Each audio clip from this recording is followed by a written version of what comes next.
बच्चों सुप्रभात। मैं डॉक्टर सुमन गुप्ता, सह आचार्य समाजशास्त्र, राजकीय महाविद्यालय नावा नागौर। बच्चों आज हम नया चैप्टर शुरू कर रहे हैं, करप्शन, हिंदी में बोलते हैं भ्रष्टाचार। वर्तमान समय में भ्रष्टाचार की समस्या सभी देशों में पाई जाती रही है और इसका कोई न कोई रूप सर्वत्र देखने को मिलता है। बच्चों प्राचीन समय से ही छोटे छोटे राज्यों ने पर आमने सामने के संबंध घनिष्ठ हुआ करते थे और पारस्परिक परिचय था, इसलिए भ्रष्टाचार की समस्या कोई गंभीर नहीं थी, क्योंकि सब पर कोई ना कोई सामाजिक दबाव रहता था, इसलिए इस तरह की समस्या कम थी।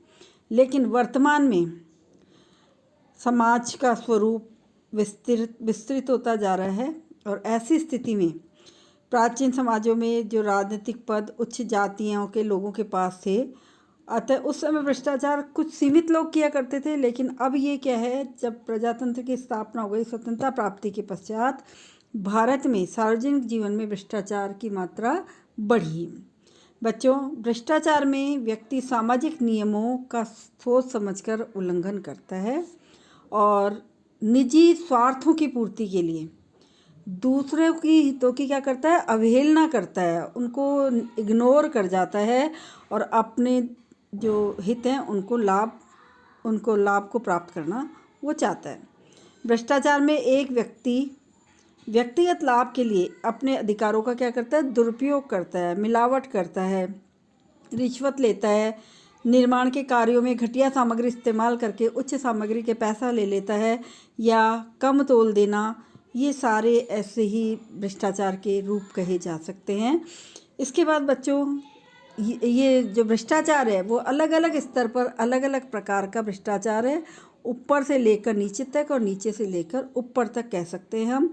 अलग अलग जगह पर अलग तरह की प्रवृत्ति का भ्रष्टाचार देखने को मिलता है।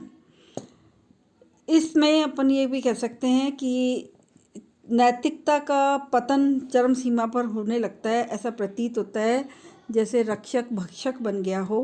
देश के एक उच्च अधिकारी के अनुसार भ्रष्टाचार लोएस्ट रिस्क और हाईएस्ट प्रॉफिट वाला व्यवसाय बन गया है, ऐसा एक उसने कहा है अधिकारी ने। भ्रष्टाचार की जहाँ तक अवधारणा की बात है बच्चों, भ्रष्टाचार शब्द का प्रयोग बड़े व्यापक अर्थों में होता है। पुलिस एवं सरकारी अधिकारियों द्वारा घूस लेना, यौनाचार करना, व्यापारियों द्वारा कम तोलना, मिलावट करना और कालाबाजारी करना, इस तरह के चुनावों में गड़बड़ियाँ करना, चंदे की रकम को गोलमाल कर देना, ये सारे जो कृत्य हैं ये क्या है, भ्रष्टाचार के अंतर्गत आ जाते हैं।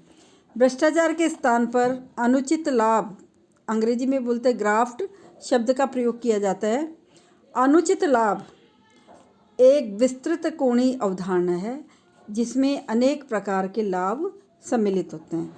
बच्चों ये एक शब्द है ग्राफ्ट, अनुचित लाभ हिंदी में बोलते हैं इसको। इसके ऊपर आपको एक शॉर्ट क्वेश्चन भी पूछा जा सकता है, ग्राफ्ट क्या है। तो आपको ध्यान रखना चाहिए कि ग्राफ्ट जो है, ग्राफ्ट भ्रष्टाचार का एक चरण है। इसमें व्यक्ति क्या करता है, अपनी शक्ति एवं राज्य के साधनों का व्यक्तिगत हितों और पार्टी के हितों के लिए दुरुपयोग करता है। ये लाभ आर्थिक ही हो ये भी जरूरी नहीं है। भ्रष्टाचार कुल मिलाकर व्यक्तिगत लाभ के लिए किया गया कृत्य है। भ्रष्टाचार के अनेक प्रकार होने के कारण इसकी परिभाषा को परिभाषित किया जाना थोड़ा सा टिपिकल है, थोड़ा सा कठिन है, लेकिन फिर भी हाँ, रॉबर्ट सी ब्रुक्स ने कहा, कोई प्रत्यक्ष अथवा अप्रत्यक्ष व्यक्तिगत लाभ प्राप्त करने के लिए जानबूझकर प्रदत्त कर्तव्य का पालन न करना राजनीतिक भ्रष्टाचार है। बच्चों भ्रष्टाचार सदैव कभी किसी स्पष्ट या अस्पष्ट लाभ के लिए कानून एवं समाज का विरोध में किया गया जाने वाला कार्य कहलाता है।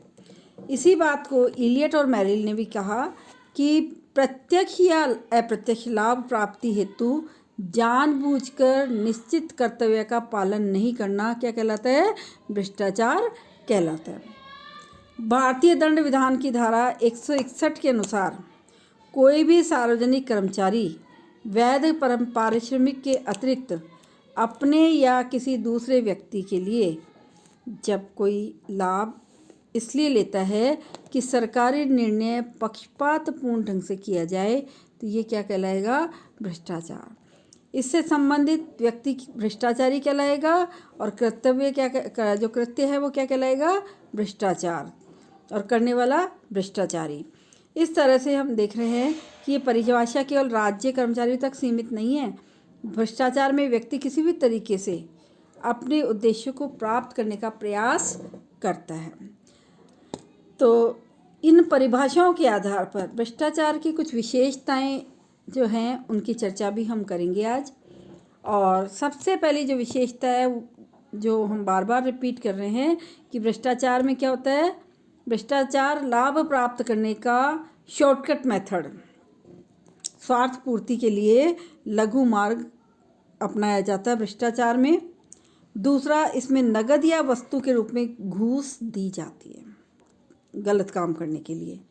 तीसरा है, इसमें अयोग्य के प्रति पक्षपात व योग्य के प्रति क्या होता है? अन्याय होता है। और इससे क्या होगा? जो अयोग्य व्यक्ति हैं वो प्रशासनिक व्यवस्था में आ जाएंगे, जो योग्य हैं वो रह जाएंगे। तो ऐसे में समाज का हित नहीं हो सकता है, इसलिए समाज को क्या होगी? इससे हानि होती है। ये लेन देन के सिद्धांत पर आधारित व्यवस्था है भ्रष्टाचार। नेक्स्ट है, भ्रष्टाचार में पैसा उद्देश्य भी है और साधन भी है, दोनों बात है। साधन भी होता है और पैसा कमाना इसका उद्देश्य भी होता है। नेक्स्ट है, भ्रष्टाचार में कानून या नियमों की अवहेलना की जाती है। कभी कभी कानून के विपरीत न होने पर भी न्याय एवं नैतिकता के विरुद्ध आचरण क्या कहलाता है? भ्रष्टाचार कहलाता है। नेक्स्ट है, भ्रष्टाचार में व्यक्ति अपने निश्चित कर्तव्य का क्या करता है? उल्लंघन करता है। भ्रष्टाचार में व्यक्ति अपने जो भी कर्तव्य उसके पद के अनुरूप निर्धारित किए जाते हैं उनका वो क्या करता है? उल्लंघन करता है। और नेक्स्ट है, भ्रष्टाचार में कर्तव्यों